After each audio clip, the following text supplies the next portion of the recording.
안녕하세요. 매일 아침 말씀 묵상에 오신 여러분을 진심으로 환영합니다. 8월 13일 일요일 죄의 하얀 곡선 기억절.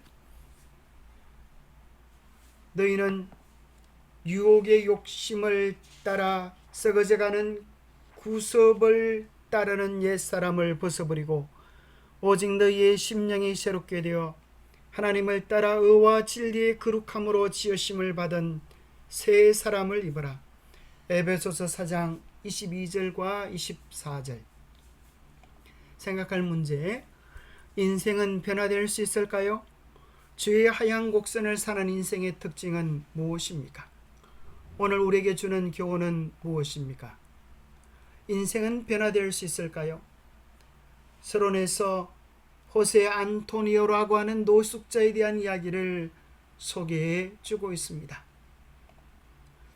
영국의 데일리 메일은 스페인 마요르카의 한 고급 헤어숍에서 초라한 행색의 노숙자가 180도 달라진 자신의 모습을 보고 울음을 터뜨린 사연을 소개했습니다.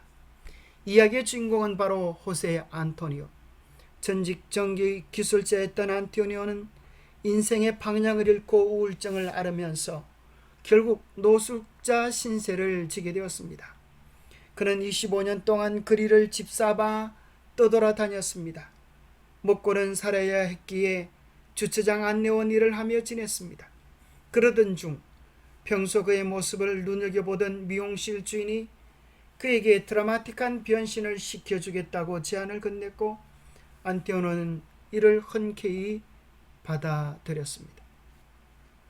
드디어 한 미용사가 그의 모습을 다듬고 있습니다. 완전히 새로운 변신한 자기 모습을 보면서 호셀은 눈물을 흘렸습니다. 이게 나라고? 완전히 달라졌잖아. 너무 달라져서 아무도 날 못 알아볼 거야. 훗날 그는 말했습니다. 단순히 외모만 바뀐 것이 아닙니다. 그날 제 인생이 송두리째 바뀌었어요. 새로운 자신의 모습에 새로운 인생 계기를 가지게 되었던 호세는 안정된 일자리도 찾고 새로운 삶을 살 수 있는 새로운 변화의 시작점이 되게 된 것이었습니다. 인생은 변화될 수 있을까요? 특별한 삶의 계기를 만날 때 누구든 인생은 새롭게 변화될 수 있습니다.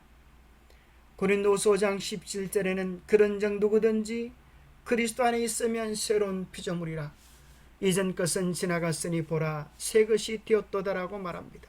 마치 그 변화는 나뭇잎을 뜯어먹고 사는 애벌레가 나비로 변화되는 것처럼 놀라운 생명적 변화입니다. 누구든지 그리스도 안에 있으면 이러한 변화를 경험할 수 있습니다. 죄의 하얀 곡선을 사는 인생의 특징은 무엇입니까? 우리가 주님을 알기 전에 우리도 이러한 삶을 살았습니다. 에베소서 4장 17절을 쉬운 성경은 이렇게 번역합니다. 새로운 삶. 이제 나는 주님의 이름으로 여러분에게 강하게 권고합니다. 믿지 않는 사람들이 생각하고 행동하는 것처럼 살지 마십시오. 그들은 깨닫지 못하고 듣기도 거부하니 알 수도 없습니다. 그들에게는 하나님의 생명이 없습니다.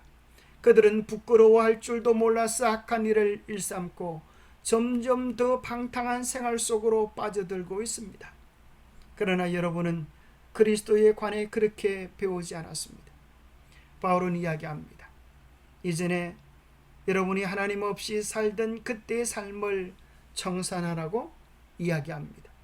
왜냐하면 그들은 무엇이 그들의 진정한 자아의 모습인지를 알지 못하고 스스로 깨닫지도 못하고 또 듣기도 거부하니 알 수도 없는 존재가 되었습니다. 그들은 궁극적으로 영원한 생명이신 하나님의 생명에서 떠나 있습니다. 그리고 그들은 잃어버린 하나님의 형상을 회복하고 영혼을 위하여 사는 삶이 아니라 마치 애벌레가 애벌레를 짓밟고 올라가서 기둥을 만드는 것처럼 서로 짓밟고 서로 정복하는 경쟁과 다툼 싸움의 삶을 살아가고 있는 것입니다.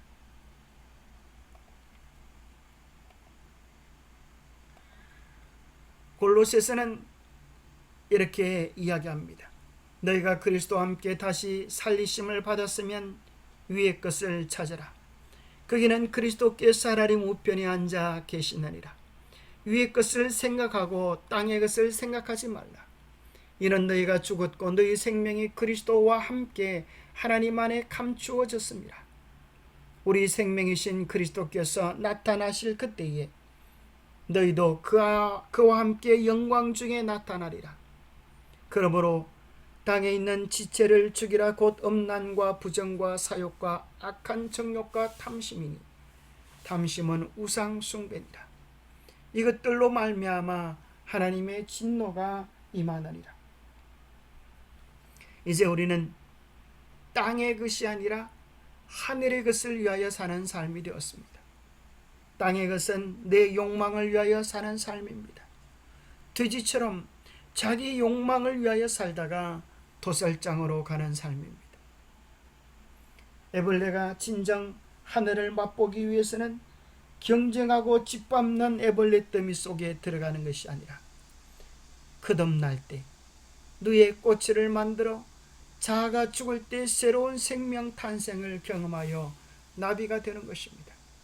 자아를 죽이고 하나님의 말씀 새 생명을 받아들일 때 우리는 거듭난 새로운 존재가 될 수 있는 것입니다.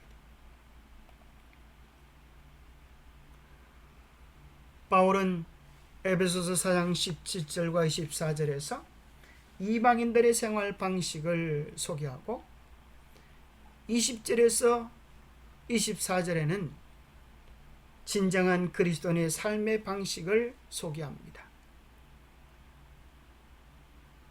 에베소 4장 18절에 보면 그들의 총명이 어두워지고 그들 가운데 있는 무지함과 그들의 마음이 굳어짐으로 말미암아 하나님의 생명에서 떠나 있도다. 영적인 무감각은 이 구절의 시작과 끝부분에 각각 강조된 어두워진 이해력과 타락한 음행의 원인이 됩니다. 영적인 무감각함, 자기들이 어떤 상태인지, 무엇을 잃어버리는지, 무엇을 위하여 살아야 하는지에 대한 감각이 없이 현실적인 욕망만을 위하여 살아가는 어리석고 가련한 인간의 모습을 보여줍니다.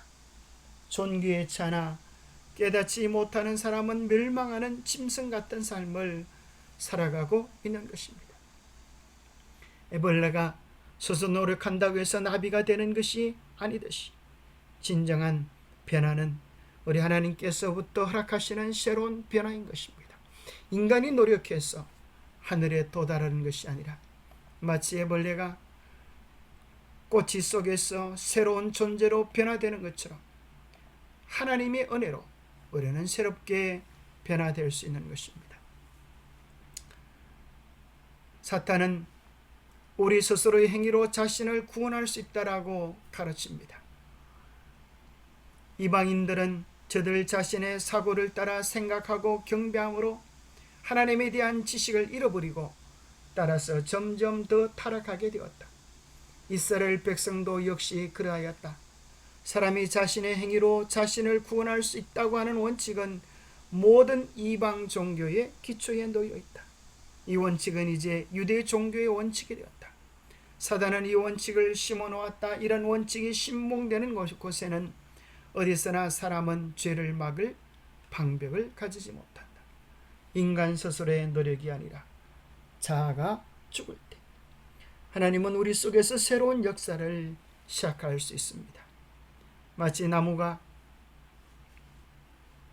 접붙임을 통하여 새로운 종자로 거듭나는 것처럼 우리도 자아가 죽고 예수님의 새 생명이 심어질 때 새로운 삶을 살아갈 수 있습니다. 기도하겠습니다. 하나님 아버지, 우리도 주님 안에서 새로운 생애를 살아가기 원합니다. 단순히 외형적인 변화가 아니라 우리의 삶이 바뀌어지는 진정한 변화를 허락하여 주옵소서. 일시적인 욕망을 위하여, 쾌락을 위하여 살아가는 삶이 아니라 영혼을 위하여, 하늘을 위하여 살아가는 아름다운 삶이 될 수 있도록 축복하여 주옵소서. 이제는 풀잎을 뜯어먹고 다른 사람을 해치는 애벌레 같은 삶이 아니라 꽃을 중매하며 세상을 아름답게 하는 나비 같은 이타적인 그리스도인의 삶을 살아갈 수 있도록 도와주옵소서. 죄된 욕망을 제어하고 하늘의 뜻에 맞춰 노래하며 주님과 동행하는 아름다운 삶을 살아갈 수 있도록 매 순간 우리의 삶을 붙잡아 주시옵기를 우리 주 예수 그리스도 이름 의지하여 간절히 간구하옵나이다. 우리는 이 땅에 살다가, 이 땅의 욕망과 함께 살다가 이 땅에서 썩어질 존재가 아니라 하늘이 주신 아름다운 소망을 마음에 품고 예수님처럼 변화되어 하늘에 갈 존재들임을 잊지 마십시오. 우리는 다 그리스도 안에서 새로운 피조물이 될 수 있고 이미 피조물인 것입니다. 그 귀한 사랑 안에서 매일 살아가는 복된 삶 되시기를 축복합니다. 감사합니다.